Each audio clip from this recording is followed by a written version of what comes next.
Alright. Hey everyone, Hugh Kellenberger here. Andy Graham in the Cardinals hat, Dustin Dopirak in the back row. Yep. One day we'll figure out how to put all three of us together.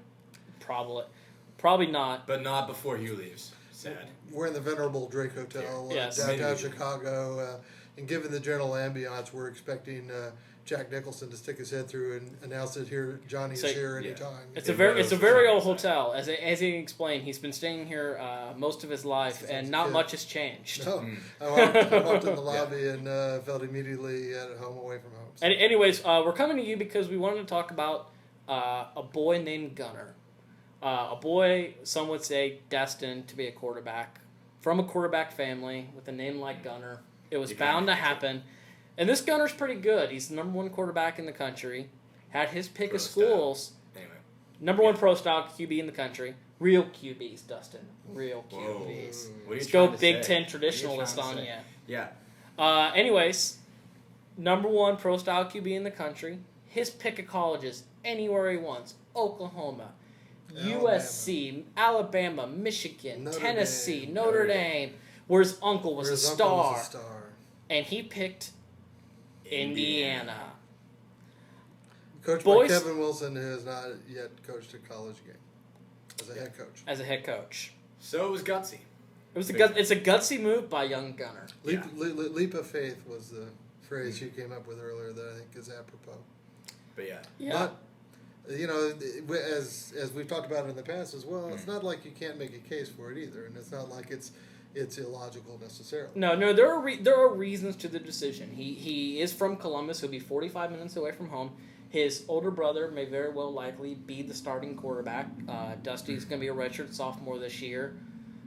Kevin Wilson has played a role in developing quarterbacks in his past, as has Rod Smith. There are certainly reasons why Gunner could make this decision in sound mind. Mm-hmm. Still, the fact all along, admittedly, we looked at it as a kind of a curiosity thing. Oh, look, Indiana is still with him. He's really listening. They're in the Final Four. Surely it's going to be one of the other three. It's Missouri and it's Oklahoma and it's Alabama. Surely he'll pick one of them.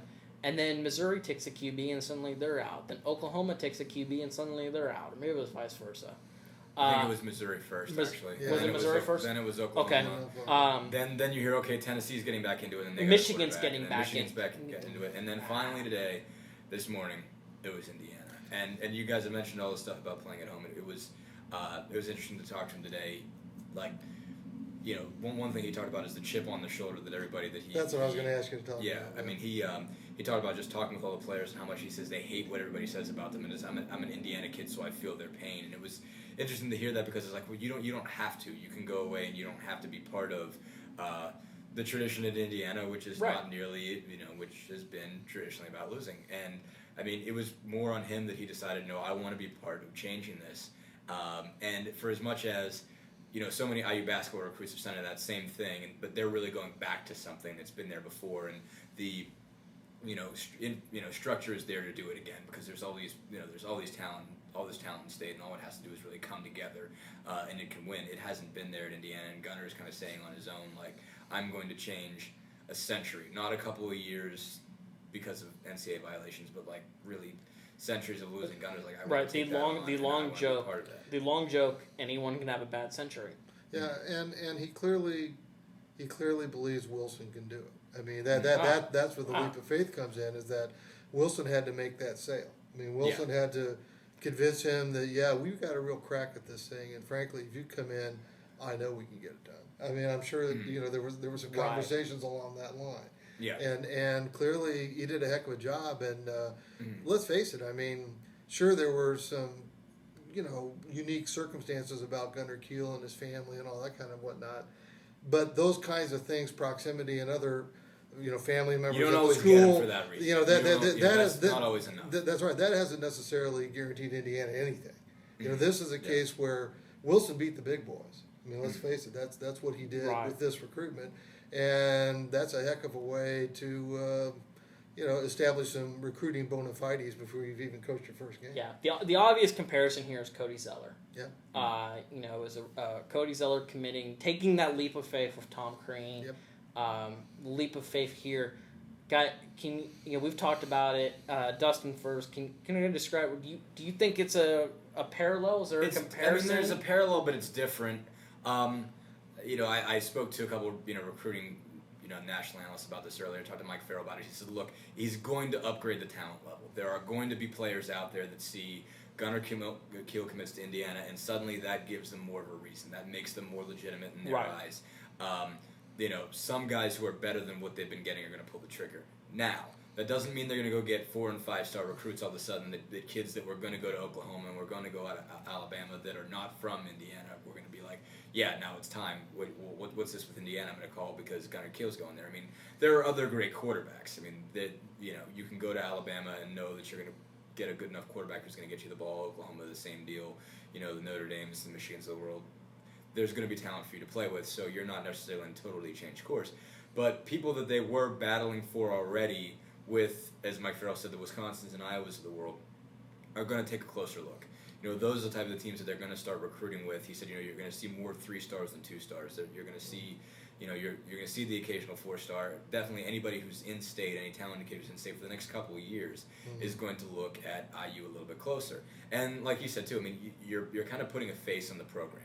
It's not just a one-year deal. It's not just this class that's going to look at it differently. It's going to be for the next couple classes, and then if he gets in there and starts winning games, then you got the same thing for the future. It's not as direct as Cody, where Cody could literally look around and Yogi Ferrell was literally waiting with bated breath to find out what Cody Zeller was going to do. There's nobody like that with Gunner.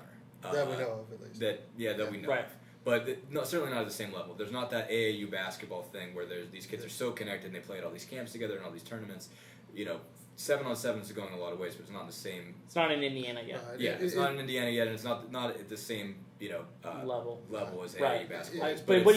But if you do talk about them getting in with guys, carrying the momentum of this, Andy, where do you think they need to go next? What do they have to do to build around this great centerpiece that they now have? Well, it's interesting. I mean, it is a bit analogous to the Cody Zeller situation, but it's much easier for a basketball player who can go anywhere, but he picks his home state school to make an impact in a 5-man game, as opposed to football, where obviously there are more aggregate numbers.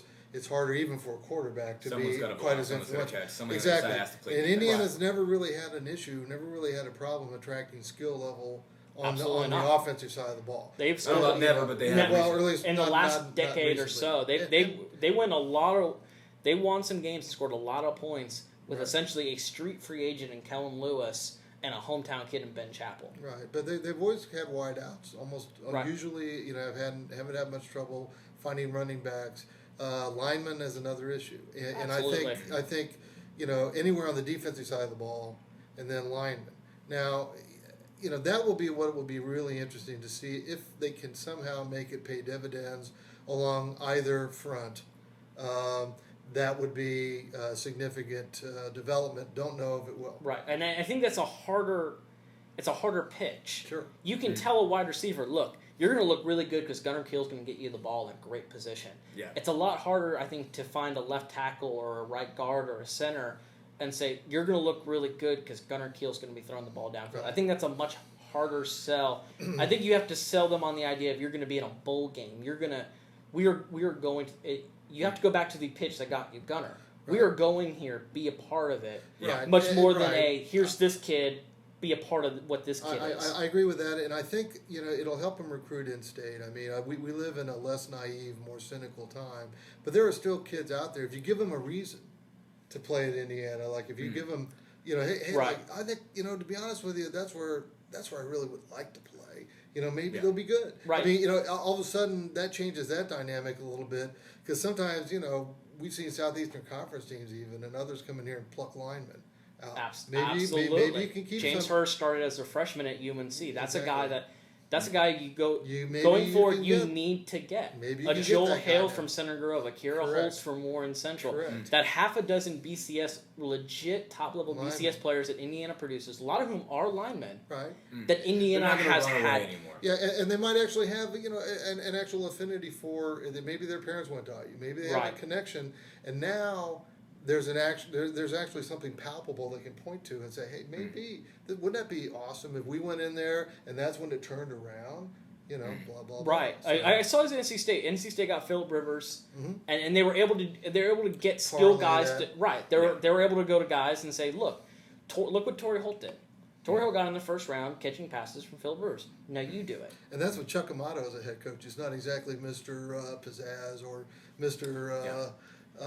Charm or Mr. Not a lot of charm. There's a lot of pizzazz. There's a lot of puffing of the chest. Well, there's a lot of red shoes. Yeah, but he wouldn't necessarily strike me as somebody who would be a tremendous recruiter. Let's wrap this up, guys. Bottom line, one or two sentences. What has Gunner Kiel accomplished in 4 years at Indiana? Boy, that's almost impossible to say. I think he accomplishes everything he wants to accomplish in terms of offensive production and point scoring. Now, whether that translates into wins, we'll have to wait and see because that's dependent upon what they do with the defensive secondary, among other things. I don't see a conference championship, but I see a couple of bowl games. Yeah, I'll go with that. I see a couple. I saw a couple of bowl games. Maybe one really legit right around New Year's Eve bowl game. And maybe a couple of upsets. Maybe one of those wins that you can kind of point to. And he, if not a first round pick, a second, third round pick. Yeah, he's not going to get overlooked. That's one thing. They'll find him. Sure. I think the biggest thing will be is protecting him and making sure he's in good position entering the NFL. He had to take that faith that he has an NFL future. He's trusting Indiana that he will get there. And I also think he'll be in a system that he's well suited for. Yeah, absolutely. Yeah. Guys, we'll be covering Big Ten Media Days tomorrow. Kevin Wilson hits the podium about 11:15. We'll have video from that. We'll have all types of reaction, Twitter, from the blog, everything. Thanks for watching.